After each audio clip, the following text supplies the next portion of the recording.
उत्तर प्रदेश के मेरठ के सरधना विधानसभा सीट से भारतीय जनता पार्टी के पूर्व विधायक संगीत सोम का बयान इस समय खासी चर्चा में है। संगीत सोम ने प्रदेश के पूर्व मुख्यमंत्री और समाजवादी पार्टी के अध्यक्ष अखिलेश यादव पर निशाना साधा और कहा कि अखिलेश यादव को अगर मुगल शासन का अंतिम बादशाह कहा जाए तो गलत नहीं होगा। उन्होंने अखिलेश यादव और उनकी पीडीए पॉलिटिक्स पर भी निशाना साधा, जिसके बाद उत्तर प्रदेश की सियासत गर्मा गई है और वार पलटवार का जो दौर है वो शुरू हो चुका है। पहले आपको एक रिपोर्ट दिखाते हैं, फिर इस पर चर्चा करेंगे।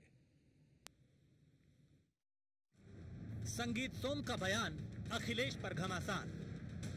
अखिलेश यादव पर बरसे संगीत सोम। सपा अध्यक्ष को बताया मुगल शासक का आखिरी बादशाह। पीडीए की full form Pakistan development authority. Bhajpa के फायर ब्रांड नेता और मेरठ की सरधना सीट से बीजेपी के पूर्व विधायक संगीत सोम समाजवादी पार्टी और अखिलेश यादव को लेकर मुखर नजर आए। संयुक्त हिंदू मोर्चा के कार्यक्रम में मुख्य अतिथि के रूप में पहुंचे संगीत सोम ने मंच से बड़ा बयान देते हुए कहा कि अखिलेश यादव मुगल शासन के आखिरी बादशाह हैं। उन्होंने मंच से बोलते हुए विपक्ष के नेताओं को आड़े हाथों लिया और कहा कि नेता जातिगत विभाजन का प्रयास करेंगे, लेकिन हिंदुओं को एकजुट रहना होगा। उन्होंने हिंदुओं से जातिगत भेदभाव छोड़कर एकजुट होने का आह्वान किया। अखिलेश यादव पूर्व मुख्यमंत्री, और अगर मैं सही से बताऊं कि मुगल शासन के आखिरी बादशाह अखिलेश यादव अब जिंदगी में उत्तर प्रदेश के सीएम नहीं बनने जा रहे भाई, जिंदगी में नहीं नंबर आ सकता उनका। संगीत सोम ने पीडीए की फुल फॉर्म बताते हुए कहा कि पीडीए की full form Pakistan development authority है, जिस पर समाजवादी पार्टी भड़क गई और बीजेपी और संगीत सोम पर जमकर पलटवार किया। पाकिस्तान आतंकवाद, महंगाई और बेरोजगारी को लेकर जमकर सरकार को घेरा। संगीत सोम जैसे नेता जो हमेशा विवादों में रहते हैं और ऊटपटांग बयान देकर के कहीं न कहीं राजनीति में चर्चा का विषय बने रहना चाहते हैं, उनकी सच्चाई जनता समझ चुकी है और पिछले चुनाव में इनको जनता ने हराया भी था। ये निश्चित रूप से मान के चलिए कि आने वाले 2027 के विधानसभा चुनाव में जनता इन्हें जमानत जब्त कर दी, क्योंकि अब राजनीति में ऊटपटांग या सांप्रदायिक बयानों का कोई भी स्थान नहीं है।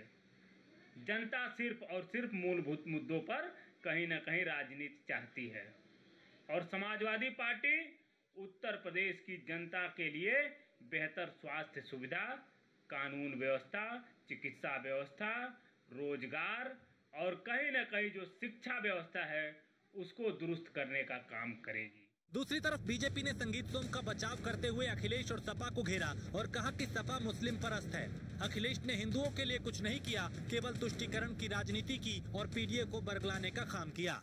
जिस तरह से लगातार समाजवादी पार्टी के मुखिया अखिलेश यादव पाकिस्तानी प्रेम, भारत सरकार के खिलाफ बोलना, भारत की सेना के खिलाफ बोलना, भारत के संविधान के खिलाफ बोलना, भारत की राजनीति के खिलाफ बोलना, भारत के अमन चैन के खिलाफ बोलना, हिंदू मुस्लिम एकता के खिलाफ बोलना, उससे यही साबित होता है कि अखिलेश यादव कहीं न कहीं मुगलों के आखिरी सुल्तान के रूप में काम कर रहे हैं। अखिलेश यादव को उत्तर प्रदेश में राजनीति करना, हिंदुस्तान में राजनीति करना है तो संविधान में रहकर बात करना होगा, जनता के मुद्दों को उठाना होगा। अखिलेश यादव को यह सोचना चाहिए कि पाकिस्तान का उनका प्रेम कहीं उनके लिए भारी न पड़े और 2027 का चुनाव उनके लिए आखिरी चुनाव न साबित हो। अब अखिलेश यादव के लगातार हार से उनका जो दिमागी संतुलन खराब हो चुका है उसको दुरुस्त कर लें। गुरुवार देर शाम मुजफ्फरनगर के आर्य समाज मंदिर में संयुक्त हिंदू मोर्चा की तरफ से सर्व हिंदू संगठनों के कार्यकर्ताओं को सम्मानित करने का कार्यक्रम था, जिसमें मुख्य अतिथि के रूप में पहुंचे संगीत सोम ने हिंदुओं को एकजुट होने को कहा, लेकिन जो अखिलेश को लेकर बोला उस पर सियासत गर्मा गई। Bureau report, news one India. तो संगीत सोम कई दिनों बाद सुर्खियों में आई, क्योंकि पिछले काफी वक्त से वो एक तरीके से साइडलाइन चल रहे थे, लेकिन उनका ये बयान उनको सुर्खियों में लाया। इस पर विवाद होने लगा, इस पर सियासत होने लगी, इस पर आरोप प्रत्यारोप का दौर शुरू हो गया। एक तरफ भारतीय जनता पार्टी, दूसरी तरफ समाजवादी पार्टी। तो संगीत सोम का यह बयान था। अखिलेश यादव को उन्होंने कटाक्ष किया अखिलेश पे कि कभी मुख्यमंत्री नहीं बनेंगे। पीडीए की फुल फॉर्म अलग उन्होंने बता दी। उन्होंने कहा कि ये मुगल शासक के आखिरी शासक हैं अखिलेश, और तरह तरह की जो बातें थी वो उन्होंने की और अखिलेश यादव को घेरा, समाजवादी पार्टी को घेरा, जिसके बाद समाजवादी पार्टी ने भी काउंटर किया और समाजवादी पार्टी ने भारतीय जनता पार्टी को, सरकार को कई मुद्दों पे घेरा और कहा कि असल मुद्दों से ध्यान भटकाने के लिए इस तरह की बयानबाजी की जा रही है। यह भी कहा कि संगीत सोम का अस्तित्व जो है वो खुद संकट में है, उनकी बात मायने नहीं रखती, लेकिन फिर दूसरी तरफ उन्हीं के बयान पे लगातार प्रतिक्रियाएं भी आ रही हैं और पलटवार भी हो रहे हैं।